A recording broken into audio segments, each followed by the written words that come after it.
Welcome friends और एक नए पार्ट में। इसमें हम देखेंगे क्वेश्चन नंबर 28 का सॉल्यूशन। यहाँ दिया हुआ है if x Y z are positive, मतलब हमें बोला गया है x is greater than 0, y is greater than 0, z is greater than 0, ठीक है। And are pth qth and rth term of the geometrical progression. ये जीपी क्या होता है? ज्योमेट्रिक प्रोग्रेशन होता है। उसके बाद हमें ये प्रूव करना है, ठीक है। तो पहले हम थोड़ा लिख लेते हैं इसको। पहले तो हमें दिया हुआ है एक्स वाई जेड पॉजिटिव है, are all positive. Greater than 0 का मतलब क्या हो गया? पॉजिटिव हो गया ना। ज्योमेट्रिक प्रोग्रेशन जो होता है ज्योमेट्रिक प्रोग्रेशन, इसमें क्या होता है, किसी भी दो कॉन्जिक्यूटिव टर्म के अगर आप रेशियो फाइंड करेंगे तो वो इक्वल आएगा। जैसे कि देख लेते हैं, ए हो गया ए एक्स स्क्वायर हो गया, सॉरी ए हो गया ए एक्स आ गया, ए एक्स स्क्वायर आ गया, a x cube, a x to the power 4, a x to the power 5। मैं आप लोगों को क्या बोला था, किसी भी दो कॉन्जिक्यूटिव टर्म को अगर आप रेशियो के फॉर्म में लेते हैं तो उसका एक डेफिनेट और फिक्स्ड वैल्यू आएगा, कॉमन वैल्यू आएगा सभी का। मैंने चूज कर लिया ये कौन सा टर्म हो गया, ये फर्स्ट टर्म हो गया, ये सेकंड टर्म हो गया, ये थर्ड टर्म हो गया, ये फोर्थ फिफ्थ सिक्स टर्म हो गया, ठीक है। तो छठवां और पांचवा में अगर मैं रेशियो फाइंड करता हूँ तो a x to the power 5 divided by a x to the power 4 कितना आ गया? एक्स आएगा, ठीक है। किसी भी दो कॉन्जिक्यूटिव होना चाहिए, कॉन्जिक्यूटिव मतलब एक के बाद दूसरा आना चाहिए, ठीक है, उसका रेशियो कॉमन आएगा। इन दोनों का टर्म मैं ले लेता हूँ, रेशियो फाइंड कर लेता हूँ, a x square divided by a x, तो कितना आ गया? एक्स आ गया। आप किसी भी दो कॉन्जिक्यूटिव टर्म को अगर आप रेशियो फाइंड करेंगे ज्योमेट्रिक प्रोग्रेशन में तो वो उसका रेशियो कॉमन आएगा, सभी का सेम आएगा, ठीक है। ये बेसिकली ज्योमेट्रिक प्रोग्रेशन को जो समझने का बात है, बेसिकली इतना आप समझ लीजिए, ये क्वेश्चन आपका बन जाएगा, ठीक है। तो इतना सारा कुछ लिख लेना है। उसके बाद हमें देखना है, तो हम एक ज्योमेट्रिक प्रोग्रेशन एज्यूम कर लेते हैं। हमारे पास एक ज्योमेट्रिक प्रोग्रेशन है जिसमें ये फर्स्ट टर्म ए है, सेकेंड टर्म ए आर है, third term a r square है, fourth term a r cube है, a are to the power 4, a are to the power 5 and so on. ऐसा progression चल रहा है, ठीक है। तो इसमें थोड़ा समझने का बात है, हम मान लेते हैं ये हमारा pth टर्म है, ये हमारा qth टर्म है और ये हमारा rth टर्म है, ठीक है। तो बेसिकली हम इसको कैसे लिख सकते हैं? pth टर्म को मैं क्या लिख सकता हूँ? अगर मैं लिखूँ इसे pth टर्म अगर मैं इसे लिखूँ तो इसको मैं क्या लिख सकता हूँ? A are to the power p minus 1, ठीक है कि नहीं? देख लेते हैं। p मतलब pth मतलब 1 2 3 थर्ड पोजीशन में है ये। तो इसको जो ज्योमेट्रिक प्रोग्रेशन का जो एक्सप्रेशन जो आने वाला था वो कितना था? थर्ड पोजीशन में कौन है? ए आर स्क्वायर है। तो हम कैसे फाइंड कर सकते हैं? ए आर 3 माइनस 1, तो ए आर स्क्वायर हो गया ना, ये है ना ए आर स्क्वायर। समझ में आया? उसी तरह pth टर्म ये ले लिया। फिर इसको थोड़ा सही ढंग से लिखते हैं क्योंकि ये एक्सप्लेनेशन में आने वाला है। उसी तरह आप समझ लीजिए qth टर्म अगर मैं आप लोगों को बोलूँ उसका एक्सप्रेशन क्या आएगा, तो आप क्या कर सकते हैं? पहले तो a आएगा, फिर r to the power q minus 1 आएगा, ठीक है। qth टर्म मैंने ले लिया, सपोज ये वाला है qth टर्म। तो ये कौन से पोजीशन में है? First second third fourth fifth position में। तो q का वैल्यू कितना आ गया? Fifth term. q का पोजीशन कितना है? q का वैल्यू कितना आ गया? 5। इस एक्सप्रेशन को अगर हम देखें तो a r to the power 5 minus 1, तो फिफ्थ पोजीशन में जो है उसका वैल्यू सामने आ जाएगा ज्योमेट्रिक प्रोग्रेशन में। समझ में आ रहा है? उसी तरह हम rth टर्म फाइंड कर सकते हैं, है ना। तो इसी का हेल्प हम लेंगे इस क्वेश्चन में और सॉल्व करते चलेंगे तो क्या आएगा देखते हैं। पहले हम लिख लेते हैं, इसको थोड़ा साइड कर लेते हैं, ये बात में कायम आएगा।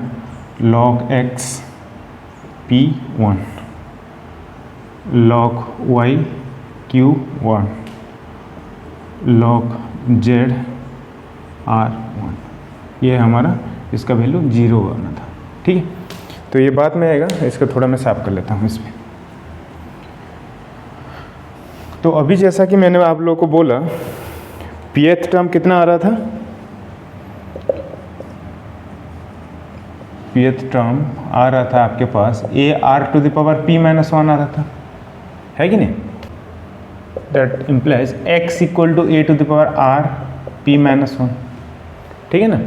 अब मैं क्या करूँगा, दोनों तरफ लॉग ऑपरेशन ले लूँगा, तो log of x equal to log of a into r to the power p minus 1, ठीक है। अभी थोड़ा समझ लीजिए, log a power b, log of a power b का फॉर्मूला क्या आता है, b log a आता है। समझ में आया। तो यहाँ जो मैंने यूज़ किया, और एक हमारे पास है log ऑफ एक्स वाई, अगर मैंने ले लिया तो उसका फॉर्मूला क्या आता है, log x plus log y। इन दोनों फॉर्मूला को मैंने अगर कंबाइन कर लिया तो log of x y power b अगर मैंने कर लिया तो इसका फॉर्मूला कैसे आएगा, log of x plus log of y power b आएगा। फिर क्या आएगा, इसको अगर हम एक्सप्लेन करते हैं तो log x plus b log y आएगा। आया समझ में क्या कुछ हो रहा है, जो मतलब इसको थोड़ा ध्यान देना है, ठीक है। log of a power b अगर होता है तो ये जो एक्सपोनेंट फॉर्म में जो है ये सामने चला आएगा, फिर log a हो जाता है, ठीक है। अगर किसी दो नंबर का अगर आप लॉगरिदम फाइंड कर रहे हैं तो इंडिविजुअल लॉगरिदम फाइंड करके उन दोनों को जोड़ने से भी वही सेम रिजल्ट आता है, ठीक है ना। तो हम इसको एक्सपांड अगर करेंगे तो हमारे पास आएगा ये जो था, that implies log x equal to आएगा हमारे पास log a plus log r to the power p minus 1। उसके बाद हम क्या करेंगे, that implies log x equal to log of a plus p minus 1 log r, ठीक है, समझ लिया। उसी तरह हम फाइंड कर सकते हैं, इसी तरह हम फाइंड कर सकते हैं क्यूथ टर्म के लिए। तो पहले हम लिख लेते हैं इसको थोड़ा, log x का वैल्यू कितना आ गया, log a plus p minus 1 log r, ठीक है। उसी तरह हम क्यूथ टर्म के लिए फाइंड करेंगे, तो क्या कुछ होता है देख लेते हैं। क्यूथ टर्म के लिए कितना आएगा, क्यूथ टर्म के लिए देयरफॉर क्यूथ टर्म कितना आएगा, a r to the power q minus 1, ठीक है। तो इसको हम मान लेते हैं y equal to a r to the power q minus 1 हो गया, ठीक है। दोनों तरफ लॉगरिदम ऑपरेशन ले लेते हैं, log y equal to log a r to the power q minus 1 हो गया।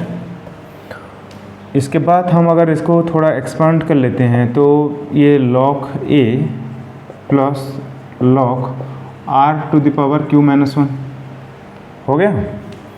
इसको हम लिख सकते हैं log a plus q minus 1 सामने चला आएगा, q माइनस 1, और फिर log r आ जाएगा, हो गया। तो इसको हम ने फाइंड कर लिया, log y कितना आ गया, log a plus q minus 1 log r। तो लिख लेते हैं यहाँ log y equal to log a plus q minus 1 log r, ठीक है। उसी तरह सिमिलरली हम फाइंड कर सकते हैं log z कितना आएगा, log a plus r minus 1 log r। ठीक है फ्रेंड्स, तो आप लोग देख लिया कैसे कुछ आया जो।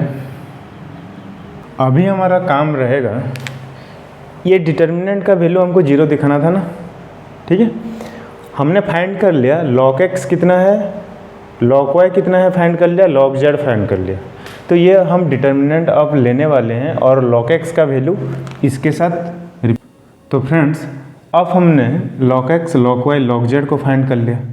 तो ये जो डिटर्मिनेंट का वैल्यू जो हमें 0 जो दिखाना था, अब इस डिटर्मिनेंट में अब हम log x का वैल्यू रिप्लेस कर लेंगे इसके साथ, log y का वैल्यू रिप्लेस कर लेंगे इसके साथ, log z का वैल्यू रिप्लेस कर देंगे इसके साथ।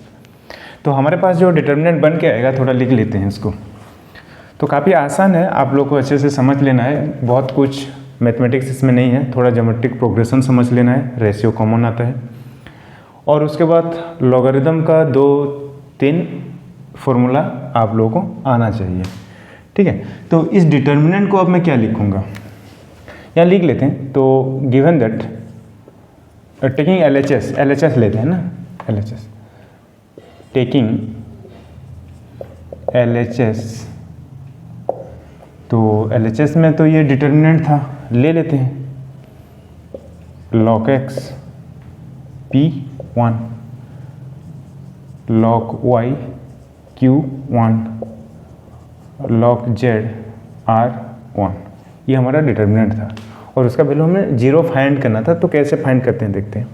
सब्स्टिट्यूटिंग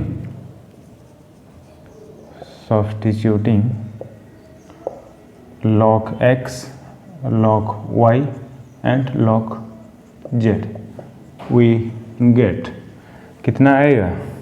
log x की जगह मुझे लिखना है ये सब log a plus p minus 1 log r, ठीक है।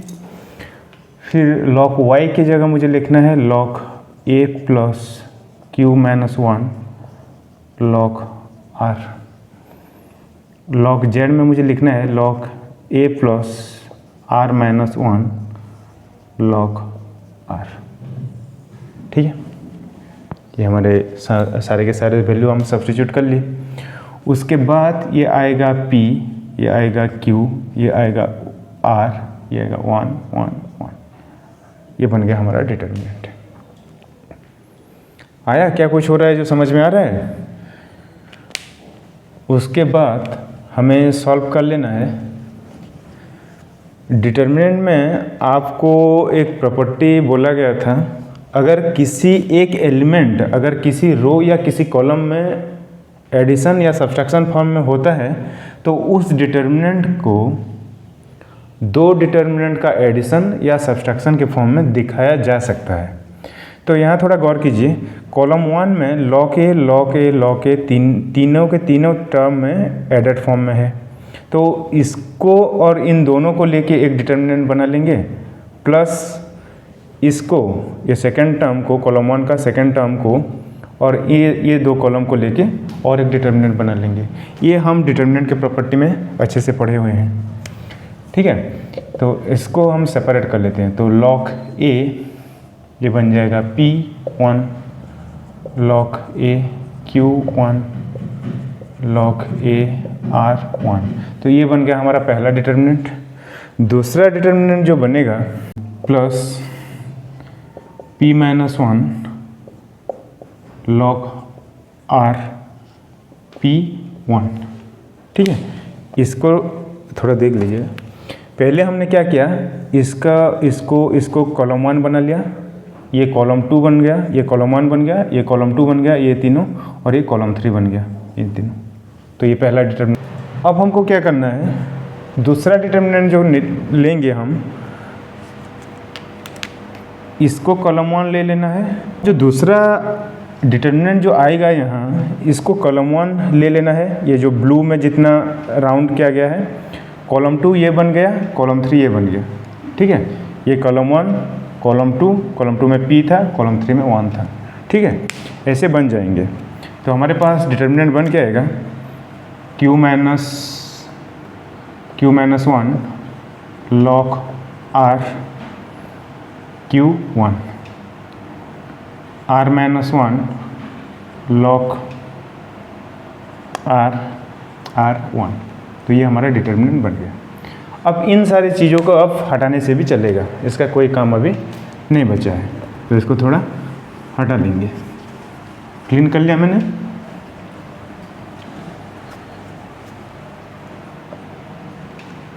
उसके बाद हम log a कॉमन ले जाएंगे, taking log a common in first term, we get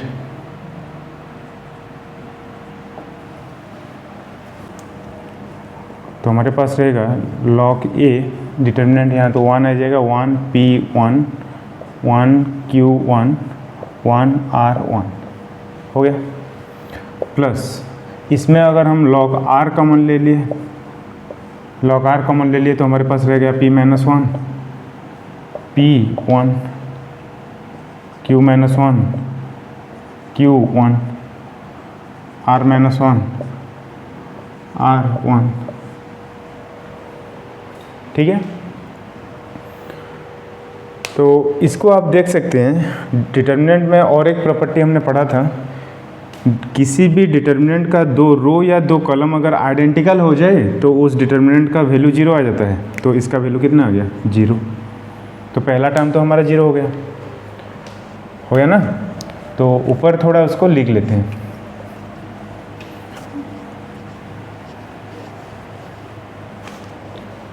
पहला टर्म हमारा हो गया 0, दैट इक्वल टू 0 प्लस इसको हमने लिख लेना है log r है ना, log r, और जो डिटर्मिनेंट है p minus 1 p1 q minus 1 q1 r minus 1 r1।